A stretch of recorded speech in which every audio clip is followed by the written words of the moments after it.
Most people ask me this: which ETF is better, ES3, CFA, or YLD? But if you're choosing ETFs like that, you're probably choosing the wrong one, because these three ETFs don't compete with each other. They do completely different jobs. Use the right ETF for the wrong job, and you'll end up stressed, confused, and disappointed, especially in retirement. So today, I'm not going to tell you which ETF is best. I'm going to show you how Singapore income investors use ES3, CFA, and YLD together to build steady, sustainable kopi-money without chasing yield. If this kind of calm, practical income thinking helps you, please like the video and subscribe to Wealth for You. It really helps the channel grow. Quick disclaimer: this video is for education only, not financial advice. Dividends are not guaranteed. Prices can fluctuate, and everyone's situation is different. Always do your own due diligence. All right, let's get into it. Chapter 1. The Common Singapore Problem, 2026 edition. In Singapore, we love to compare. After the big rally in 2025, when the STI went up more than 20%, suddenly everyone around us seems to be investing. At the kopi shop, someone says, "This one pays 6% lei." In the WhatsApp group, someone forwards, "This ETF dividend very high, don't miss." Then another friend adds, "My friends say this one very shiok, already bought." Telegram tips, screenshots of dividends. A lot of excitement, very little context. And slowly, without realizing it, many people start investing based on noise, not understanding. But here's the uncomfortable truth that doesn't get talked about enough. High yield does not mean safe income. Low yield does not mean bad investment. Especially in 2026. Because after a strong market rally, yields can look lower, not because companies paid less, but because prices went up. Some investors ignored solid ETFs just because the yield looked smaller, and ended up missing out on both dividends and capital gains. At the same time, other assets flashing 7 to 8% yields looked very attractive, but quietly carried higher risks that kopitiam talk never mentions: unstable cash flow, stretched payout ratios, or dividends that may not last. That's why income investing is not about chasing the biggest number on the screen. It's about three things that really matter: where the money comes from, banks, rentals, fees, not magic, how stable it is across good and bad times, can it survive a downturn, and most importantly, whether you can sleep well at night when markets stop going up. In 2026, the market is no longer about excitement. It's about normalization, quality, resilience. So instead of comparing yields, let's slow down and break this down properly. One ETF, one role, one income engine at a time. Chapter 2. ES3, the Stability Anchor. Let's start with ES3, the STI ETF. After the strong rally in 2025, many Singaporeans started asking, STI already so high, still worth buying or not? And that's exactly why ES3 matters even more now. 1. What ES3 really is. ES3 owns Singapore's biggest, most established companies, led by DBS, OCBC, and UOB, which together make up more than half the ETF. It pays dividends twice a year, with a trailing yield around 3.8%. Some people look at that yield and say, too low lah. But that misses the point. 2. Why the yield looks lower. The yield didn't fall because dividends collapsed. It fell because prices rose sharply. In fact, many companies paid more in dollar dividends. The percentage just looked smaller because ES3 became more valuable.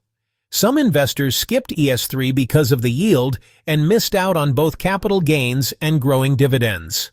3. What ES3 is good at. ES3 is not exciting, And that's its strength.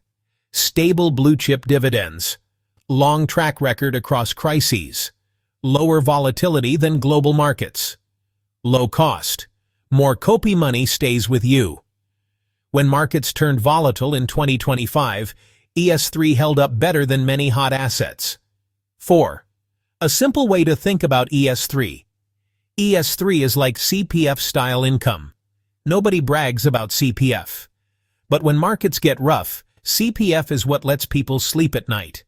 ES3 plays the same role in a portfolio. It won't make you rich overnight, but it helps you stay invested when it matters. 5. The risks. Bank dividends can slow in recessions. Income is semi-annual, not monthly. Banks are cyclical, so ES3 is not for people chasing high income now. 6. Who ES3 is for. ES3 is for people who say, I don't want drama. I just want something steady. In an income portfolio, ES3 is not the engine, it's the anchor. And anchors may look boring, but without one, everything else feels risky. Chapter 3. CFA, the cash flow engine. Next is CFA, the Asia ex-Japan REIT ETF. If ES3 is your anchor, then CFA is your cash flow engine. And in 2026, this really matters. 1. What CFA really is. CFA owns real buildings across Singapore and Asia: malls, offices, logistics warehouses, and data centers. These are assets collecting real rent, not just stories.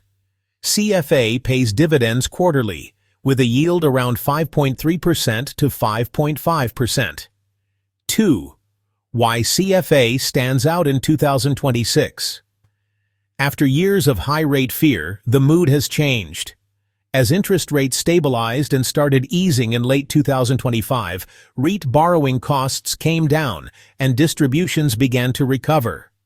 Suddenly, a 5.5% REIT yield looks very attractive when fixed deposits are closer to 1.2% to 1.5%.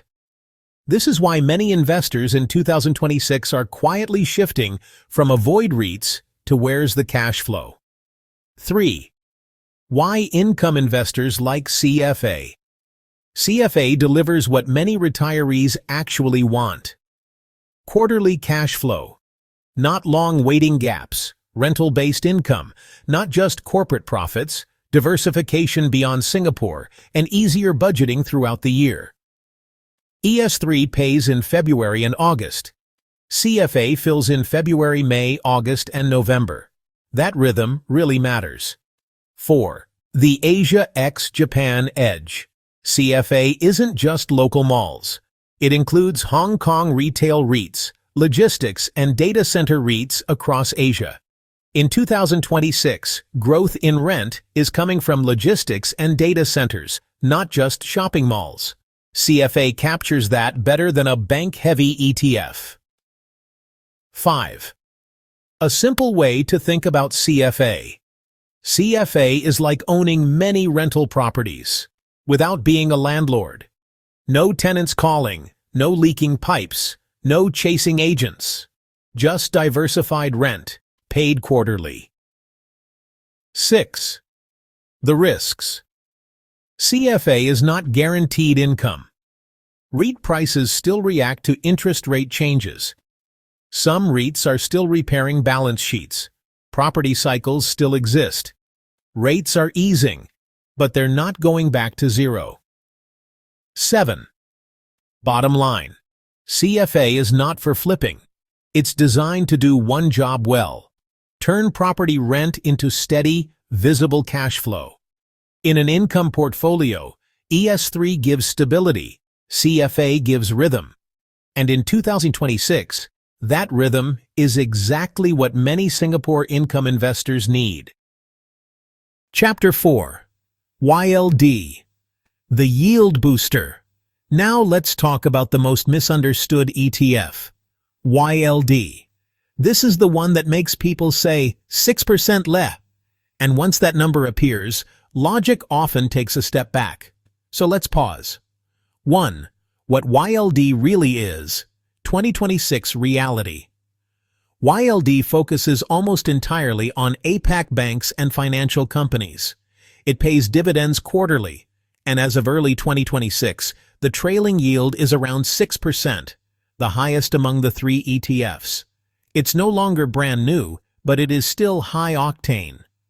2. What YLD is good at. Let's be fair. YLD delivers higher income on paper, quarterly payouts, and exposure to large regional financial institutions. Used correctly, it can boost portfolio income. 3. The risks. This is the catch. Extreme sector concentration. Almost everything is banks and insurers. When financials struggle, there's no buffer. Dividends may include capital. If earnings don't fully support payouts, your income may be your own money coming back. Smooth income can hide rising risk. Financial cycles turn, and high-yield strategies feel it first. 4. So let's be very clear. YLD is not a core income ETF. It is a booster, not a foundation. How much YLD is too much? A simple rule of thumb. 0% is very conservative. 10 to 20% is a reasonable yield boost. 30% or more. Risk starts to dominate. If bank headlines make you uneasy, YLD is probably too big in your portfolio. 5. A Singapore way to remember YLD. YLD is kopi o kosong extra gao. Very shiok, but only in small doses. Drink too much, and you'll feel the heat when cycles turn. 6. Bottom line. In an income portfolio, ES3 is the anchor, CFA is the engine, and YLD is the booster. Used wisely, YLD helps. Used excessively, it creates stress. And in 2026, restraint matters more than yield. Chapter 5. Putting structure around income. Now comes the most important part. Because in 2026, the biggest mistake is no longer not investing. It's owning good ETFs, but using them the wrong way. So instead of asking, which ETF is better? Ask this: what role does each ETF play in my income plan? That one shift changes everything. 1. Think in roles, not percentages. A simple way to frame it. ES3 is the foundation, providing stability during market swings, a long-term anchor, and helps keep emotions in check. This is what lets you stay calm when headlines turn noisy. CFA is the main cash flow, giving regular quarterly income, property-style rental dividends, and providing rhythm and visibility. This is what fills the gaps and supports day-to-day living. YLD is the yield booster, used in small doses, lifts overall portfolio yield, higher risk, needs discipline. This is optional, powerful, but not forgiving if overused. 2. A simple allocation example, illustrative, not advice. One way some income investors think about this: 40% ES3 for stability and resilience, 35% CFA for steady quarterly cash flow, and 25% YLD for a controlled yield boost.